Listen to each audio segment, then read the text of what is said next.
지난 13일이었습니다. 국회 대정부질문에서 나온 새정치민주연합 강동원 의원의 대선 개표 조작 의혹 발언에 대한 후폭풍이 거세게 일고 있습니다. 청와대와 새누리당은 강 의원의 사과 또 사퇴를 요구했고 새정치연합은 급히 진화에 나섰습니다. 문제가 된 강동원 의원의 발언을 먼저 들어보겠습니다. 개표 조작은 있을 수도 없고 있어서도 안 되는 거예요. 있을 수도 없고 있지도 않았습니다. 잠자코 있어요. 자, 첫 번째 사례. 투표소에서 투표가 진행 중인데 개표됐습니다. 강동원 의원은 지난 대선 당시 개표 조작이 있었다고 주장했습니다. 강 의원은 박근혜 대통령은 개표 부정 때문에 정통성이 없다고도 말했습니다. 강 의원은 정치권만 겨냥한 것이 아니라 선관위와 지상파 방송사의 개표 방송 또한 조작됐다고 주장했습니다. 새정치민주연합의 문재인 대표는 강동원 의원의 의혹 제기가 상식적이지 않고 국민 공감을 받지 못하고 있다고 밝히고 강 의원을 국회 운영위원과 당 원내 부대표직에서 사퇴시키기로 했습니다. 그러면서도 새누리당의 공세는 정략적이라고 맞섰습니다.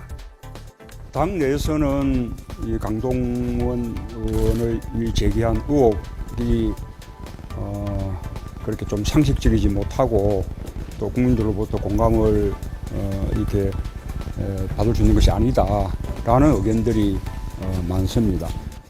그것으로 지금 이렇게 교과서 국면을 국정교과서 국면을 좀 덮어나가려는 그런 정치적 책략이라고 그렇게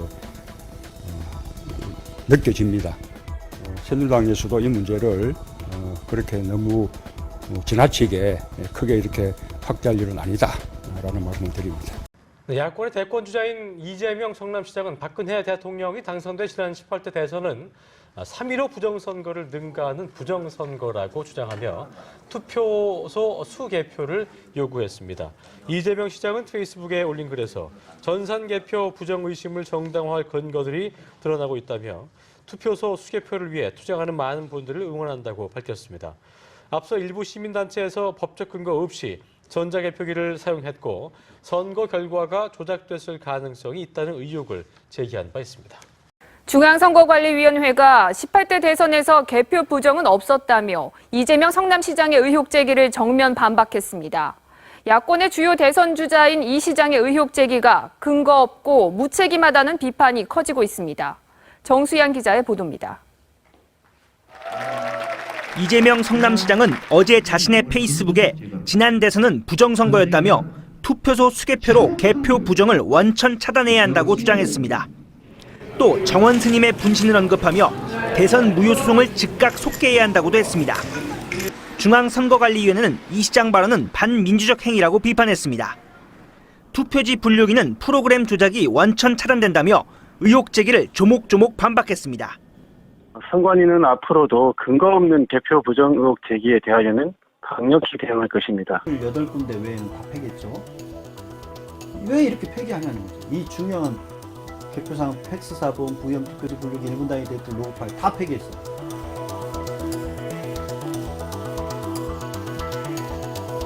사실 전자개표기를 제가 해킹한다고 그러면 가장 쉬운 방법은 만드는 업체를 해킹하는 게 가장 쉬운 방식입니다. 그래서 처음 만들 때부터 악성코드 심어놓는 거예요.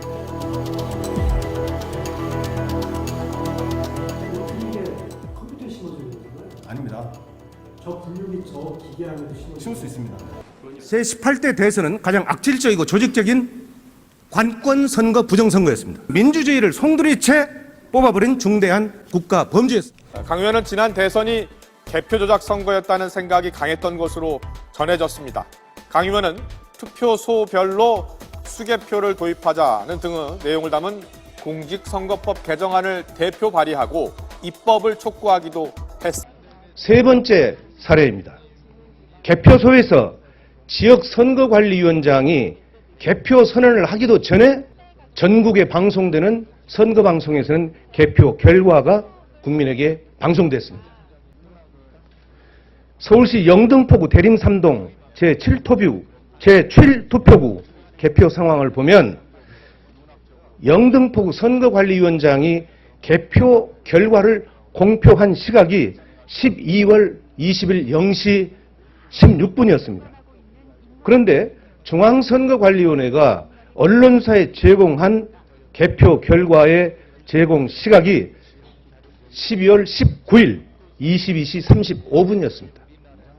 결과적으로 개표 개시 1시간 41분 전에 개표하기도 전에 중앙선거관리위원회에서는 언론사에 개표 결과를 통보함으로써 전 국민에게 개표가 개시되지도 않았는데 개표 결과를 발표하는 이런 조작의 사례가 나타났습니다. 바로 이런 사례가 지난해 9월 18일 날 제가 주관한 국회 토론회에서 김후영 목사는 전국의 252개 선거구에서 13,542개의 투표소가 있는데 이 개표소의 60% 이상이 이와 같이 개표 선언이 되기 전에 개표 결과가 방송되는 사례를 집계해서 그 결과를 국내에 발표한 사실이 있습니다. 바로 이것이 결국은 선관위에서의 개표 조작이다. 이렇게 주장하고 있는 것입니다. 이와 같이 투표는 국민이 했는데 개표는 국가의 공권력에 의해서 참담하게 이룬되었고 국민의 의사와는 무관하게 국민을 속이고 특정 세력이 장기 집권 또는 영구 집권을 해체하는 수단으로 악용될 것이기 때문에 바로 저는 지난해 9월 달에 투표소에서 수개표하는 길만이 이런 부정을 막을 수 있는 근본적인 제도적 장치가 될 수 있다.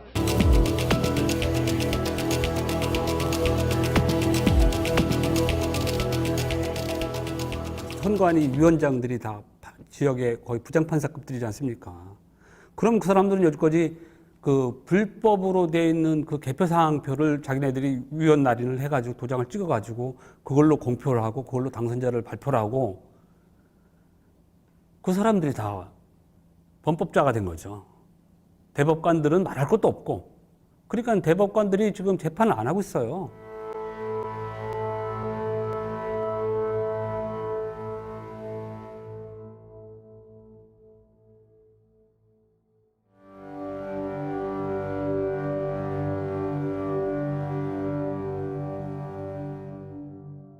어떤 경우가 책임을 지고 이 책을 만드는 거예요. 이 책임에 책임을 지는 거예요.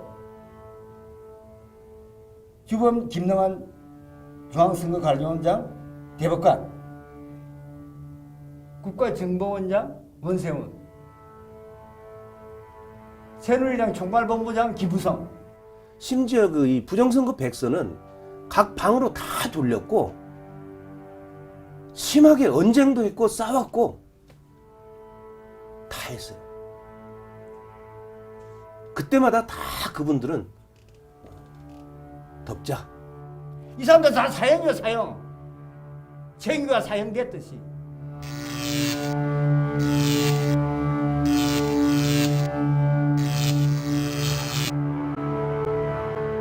그러니까 19대 대선을 다시 치러야 되는 게 아니라 지금은 살려면 18대 대통령 선거 재선거를 해야 되는 거죠. 이게 박근혜는 자체는 그건 선거 원인 무효로 해가지고 그냥 아예 그냥 역사에서 빼버려야 되는 거예요. 그게. 자, 화제의 인물 이재명 시장님. 오늘은 대선 주자 인터뷰가 아니라 이슈 인터뷰예요. 이슈 인터뷰인데 굉장히 이례적인 발언을 하셨어요. 뭐였냐면 지난 대선은 전대미문의 부정선거다. 투표소에서 수개표해야 된다. 이거 진짜 앞뒤 안 가리고 한 거거든요. 제가 이 인터뷰를 보고 이재명답다. 오랜만에.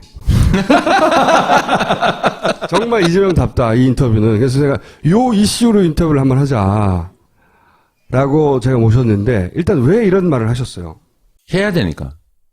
해야 되니까. 네, 이게 부정선거 사실 저는 이거 뭐 수없이 얘기했던 거죠, 그전에도. 이게 3.15 부정선거를 능가하는 최악의 부정선거다. 그리고 이게 개표 과정의 얘기로 이제 대법원의 재판도 계류 중인데 심의를 하지 않아요. 6개월 이내 하기로 돼 있는데 아직도 안 하고 있어요. 네, 지금 4년 넘도록 안 하고 있죠. 그래서 이게 지금 국가 시스템 자체를 부정하는 거고 이게 뭐 최종 결론이 어떻게 되느냐는 다음 문제고 최소한 우리 사회에서 법은 지켜야 되는 거다. 이게 국가 기관이 특히.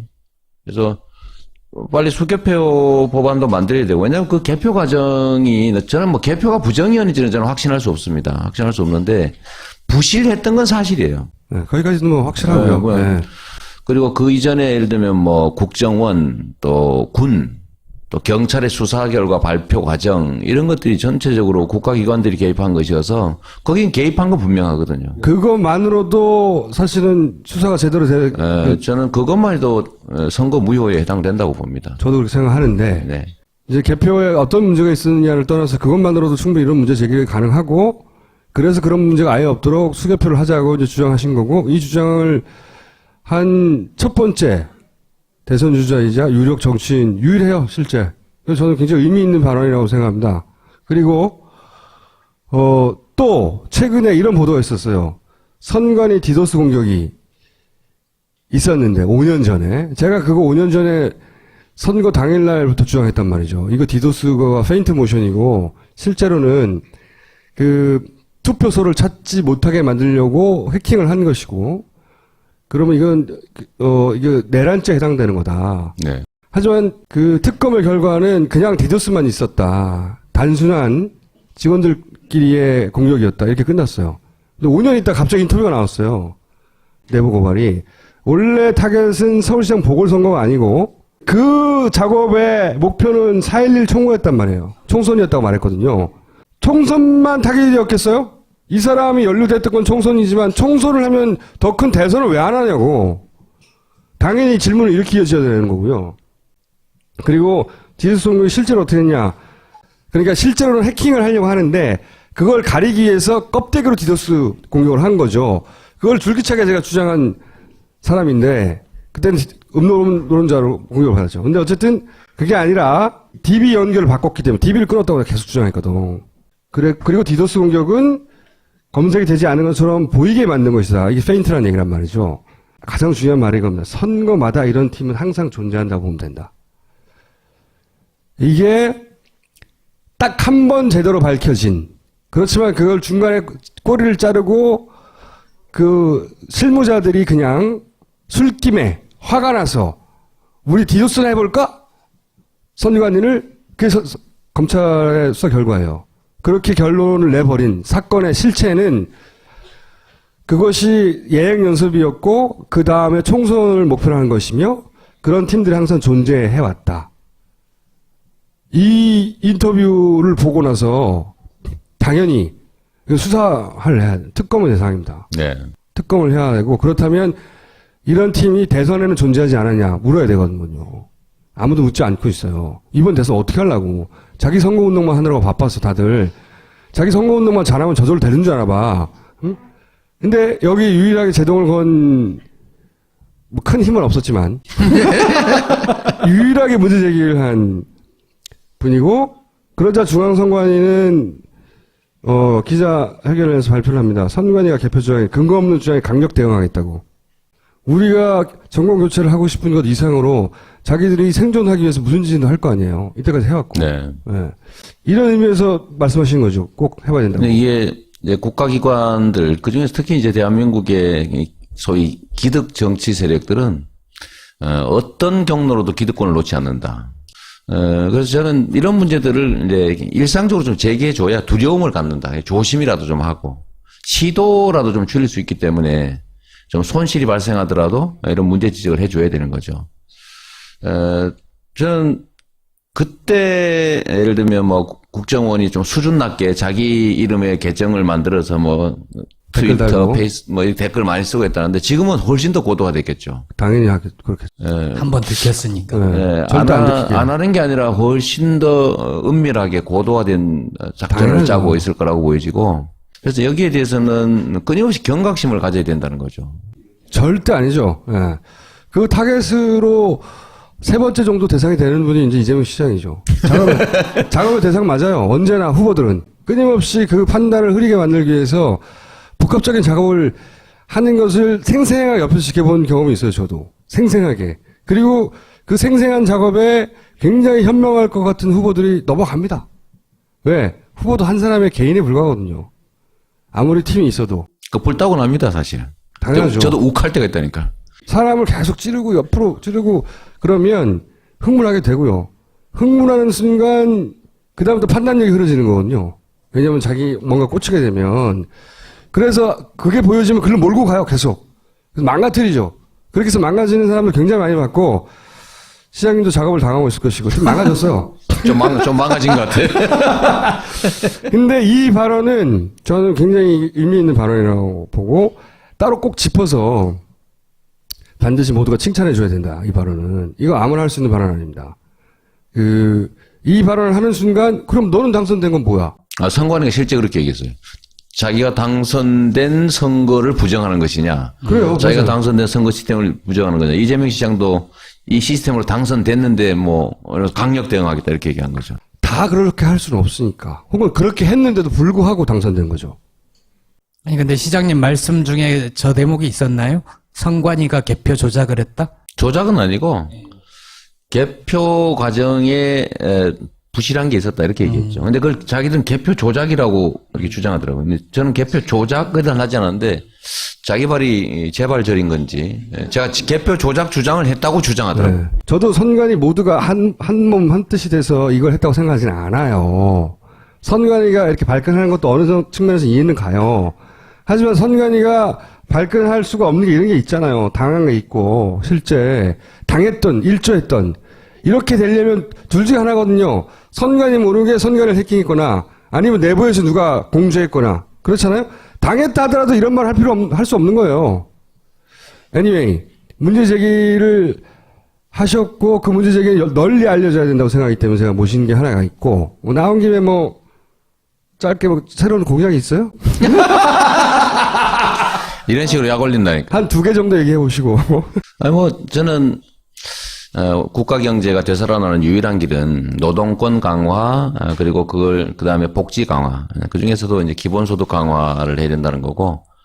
우리 사회의 부와 소득의 불균형이 너무 심하기 때문에 예를 들면 초고소득자들, 소위 슈퍼리치 기업, 슈퍼리치 개인들에 대한 증세를 해야 된다.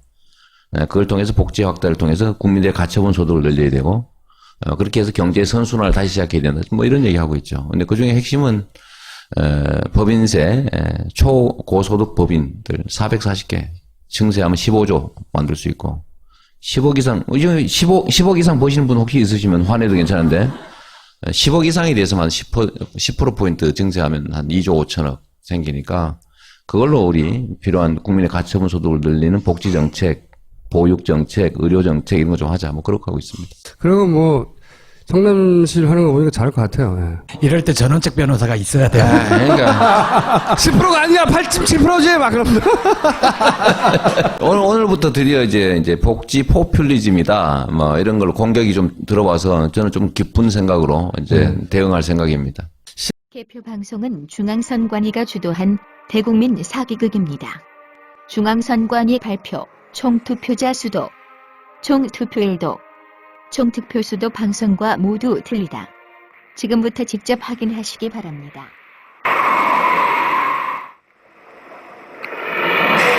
안녕하십니까. 앞으로 5년간 대한민국을 이끌 새로운 지도자가 박근혜 당선인으로 확정이 됐습니다.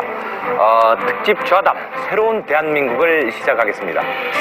아직까지 개표가 완전히 끝나진 않았습니다.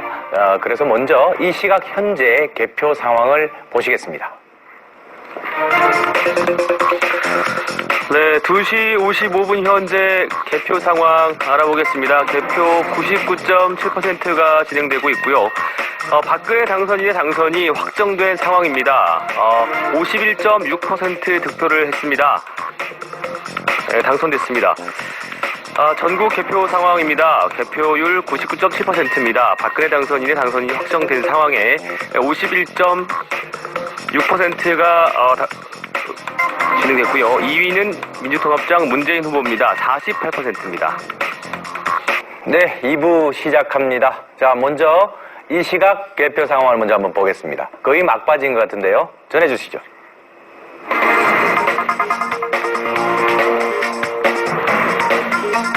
예, 개표 상황 보겠습니다. 개표 99.9% 진행됐습니다. 새누리당 박근혜 후보 당선됐습니다. 51.6%. 서강대 전자공학과를 졸업했고 15대에서 19대 국회의원을 지냈습니다.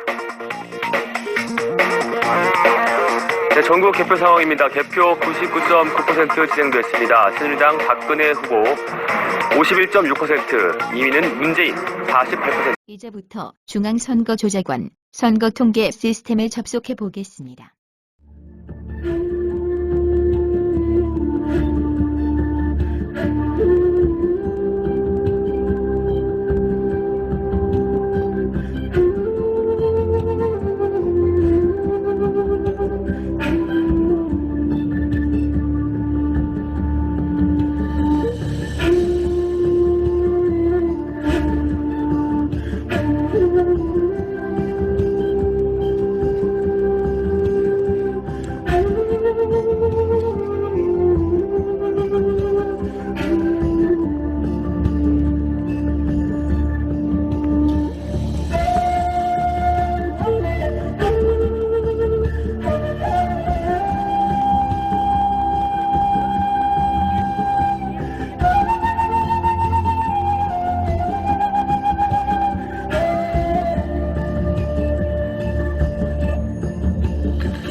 제18대 대선 개표 결과입니다. 오전 5시 21분 개표가 완료됐고 박근혜 새누리당 후보가 51.5%의 득표율로 당선이 확정됐습니다. 2위는 문재인 후보 48%입니다. 표차는 170만여 표입니다. 네, 현재 전국 개표가 완료된 상황이고요. 당선인은 박근혜 당선인. 득표율은 51.5%입니다. 네, 박근혜 당선인의 프로필입니다. 박근혜 당선인 51.5%의 득표를 보이고 있고 60세, 출생지는 대구, 직업은 정치인입니다.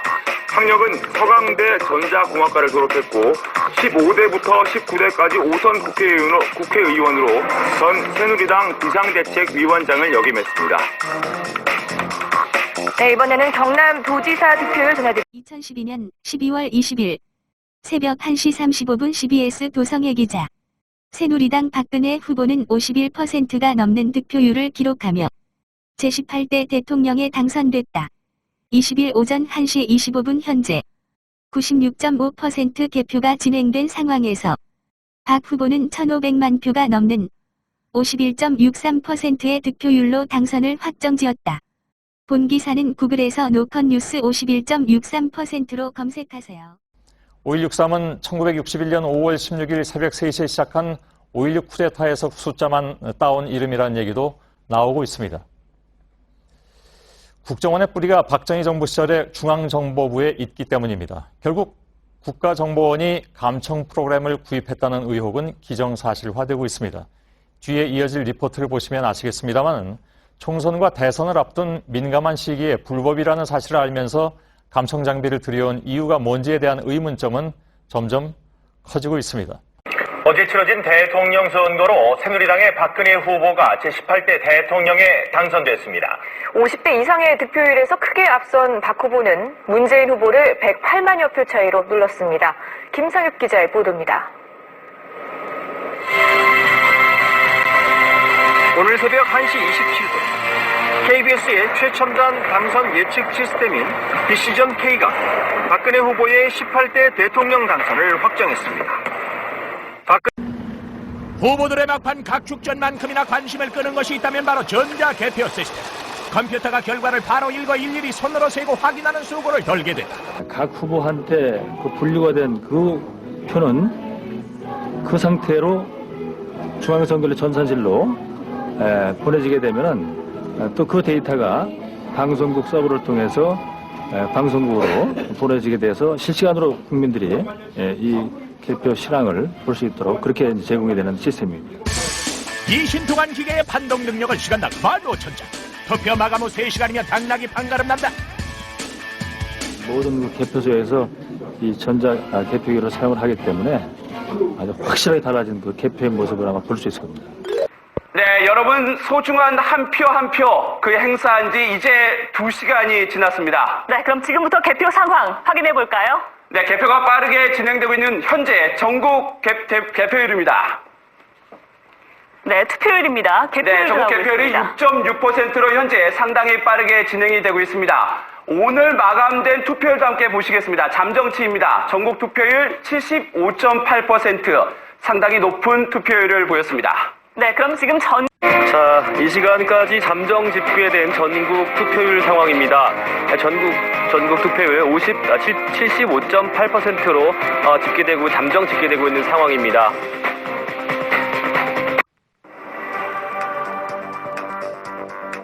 네, 7시 58분을 지나고 있는 현재 전국 개표율 6.9%가 진행이 되고 있습니다.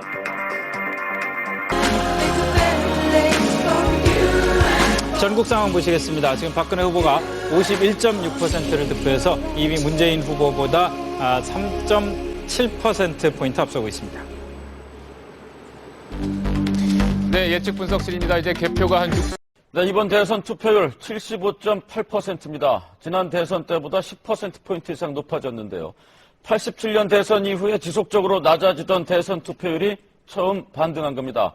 최형원 기자가 그 이유를 분석했습니다. 이번 대선의 최종 투표율은 75.8%. 4,050만 유권자 가운데 3,072만여 명이 투표에 참여했습니다. 결국 개표 방송이라는 것은 개표한 결과치가 모아진 것을 우리가 본 것이 아니라 한편에 짜여진 온라인 게임을 본 겁니다. 극단적으로 얘기하면 잘 짜여진 온라인 게임 천만에요. 형편없이 조작된 온라인 게임을 본 겁니다. 그렇게 하다 보면 전 경기도 다 맞는 곳이 한 군데도 없습니다. 전국에.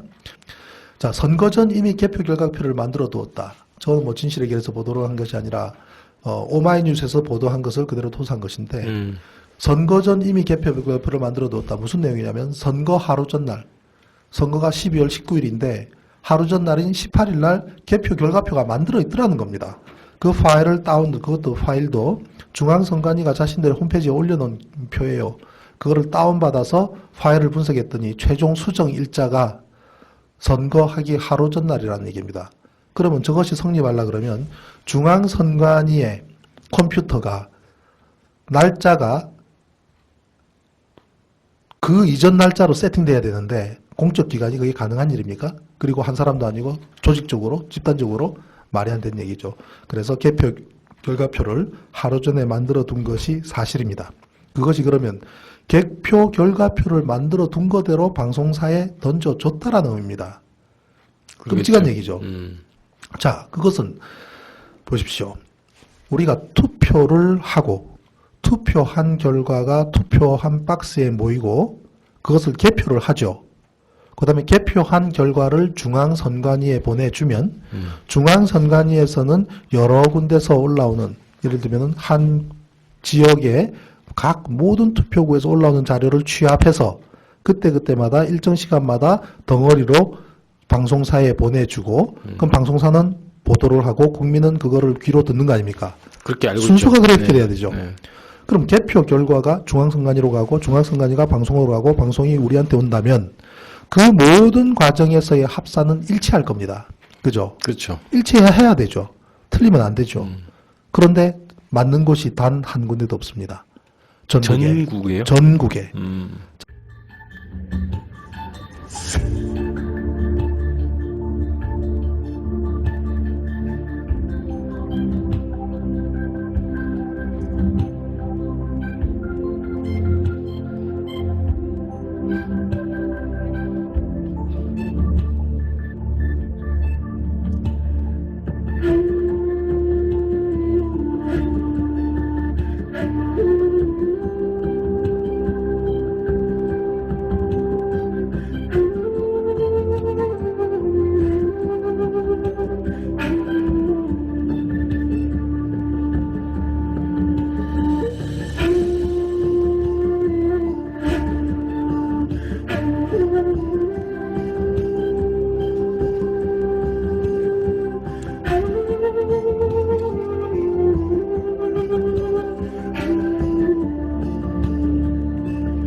있어요?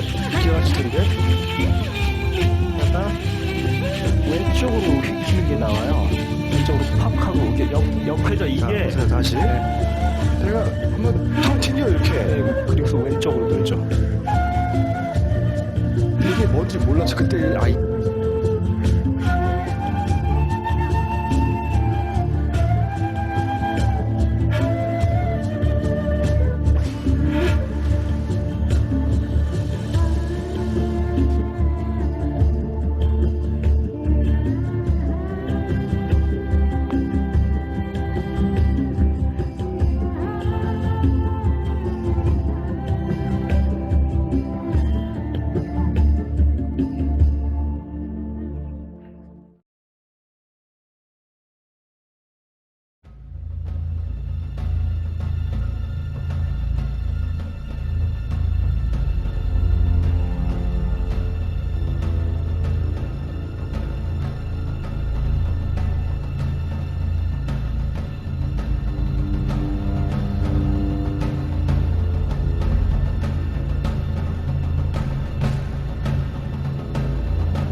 존경하는 국민 여러분, 소련의 독재자 스탈린은 이렇게 말했습니다.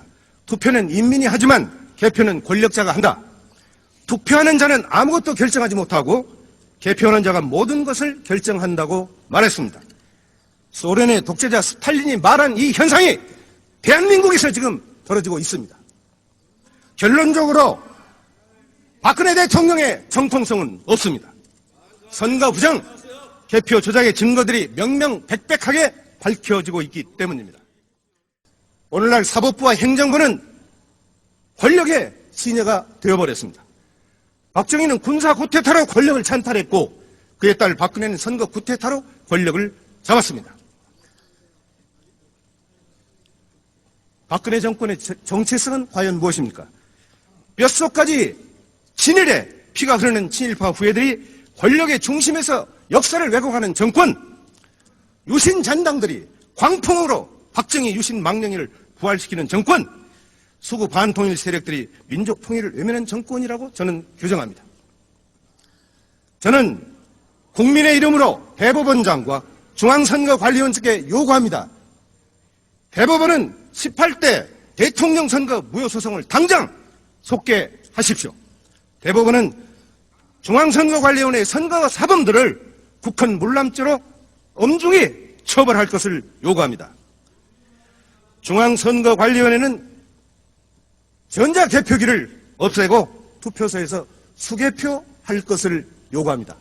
투표소에서 수개표하자는 법안은 이미 제가 대표 발의해서 국회에서 지금 심사 중에 있다는 것을 국민 여러분에게 말씀을 드리면서 반드시 수개표가 국회에서 처리될 수 있도록 해야 될 것을 여러 동료 의원들께 간곡히 말씀드리면서 마치겠습니다. 감사합니다. 당신이 51.6%로 이기게 해줄게 라고 한다면 명확하게 내가 그것을 만들어준 것이 입증이 되고 함께 공범관계가 확실하게 끈끈하게 엮이는 겁니다. 그렇기 때문에 51.6%를 만들기 위해서 이 처절한 노력을 하는 과정에 통계학도 무시하고 데이터의 흐름조차도 무시하는 게 포착이 돼서 잡혀버린 거예요. 지방자치를 폐지하려는, 사실상 없애려는 박근혜 정부에 맞서서 지방자치와 민주주의를 끝까지 지키겠습니다. 감사합니다.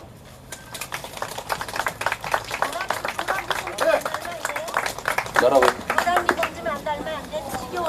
우리 어머니 자식이 죽어도 그러실 겁니까? 자, 내 자식과 남의 자식이 왜 틀립니까? 같은 사람입니다.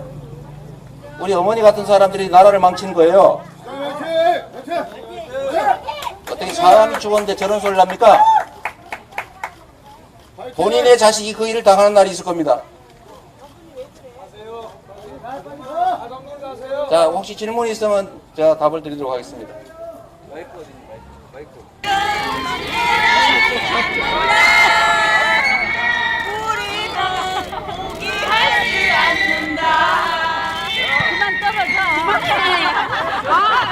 그만 떨어져.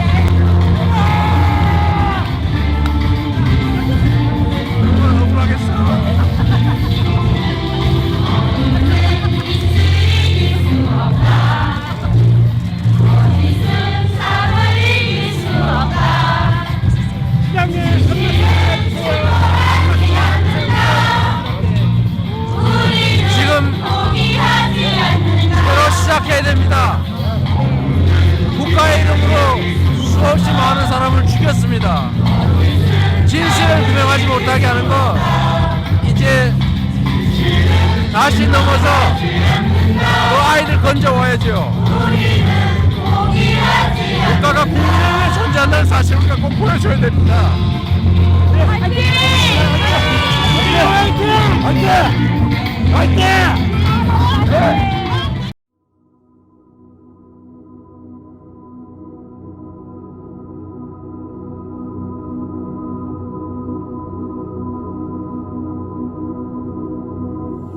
여러분께 묻고 싶습니다. 한 달에 200만 원을 못 받는 노동자들이 900만이 넘는 나라, 절망한 청년들이 헬조선을 외치며 대한민국의 탈출을 꿈꾸고 출산까지 거부하는 이런 나라, 이제 끝내야 되지 않겠습니까? 10%가 소득의 절반을 차지하고 50%의 국민들이 겨우 5%를 나눠 갖기 위해서 아등바등해야 하는 나라, 이 불평등한 나라 이제는 끝내야 하지 않습니까, 여러분? 노력해도 잘 살 수 없고 노력할 기회조차도 사라져버린 이 불평등한 나라, 매년 18,000명이 자살하는 이 비정상의 나라, 우리가 이겨내야 하지 않겠습니까? 돈과 권력이 있으면 죄를 지어도 떵떵거리고 사는 나라, 정치 권력과 재벌이 손잡고 국민의 등을 쳐먹어도 안전한 나라, 전직 대통령이란 이유로 사람을 죽이고 뇌물을 받고 중범죄를 저질러도 제대로 처벌받지 않는 나라, 이런 나라 우리가 고쳐야 하지 않습니까, 여러분? 소수의 기득권자만이 아니라 모두 함께 잘 사는 나라를 만들어야 합니다. 상속이 대세가 아니라 공정한 기회가 보장되는 나라, 특권과 반칙 대신 공정한 기회가 보장되는 나라, 이런 만큼 기한 만큼의 정당한 몫이 보장되는 나라, 따돌림과 차별이 없는 따뜻한 나라, 대통령도 재벌 총수도 지은 죄만큼 처벌받은 법 앞에 평등한 나라 우리가 만들어내야 합니다.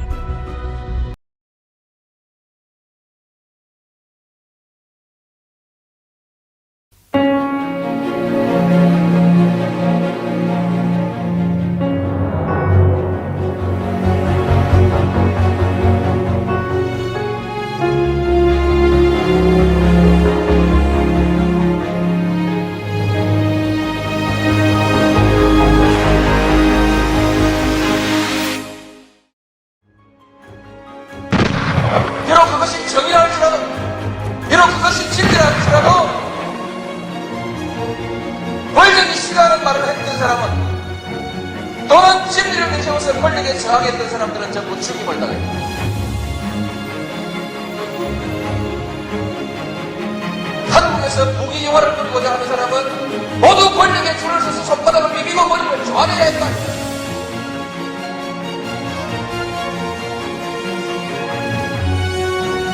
이 역사를 청산해야 합니다. 이제 비로소 우리 젊은이들이 떳떳하게 정의를 얘기할 수 있고 떳떳하게 불의에 맞설 수 있는 새로운 역사를 만들어낼 수 있다.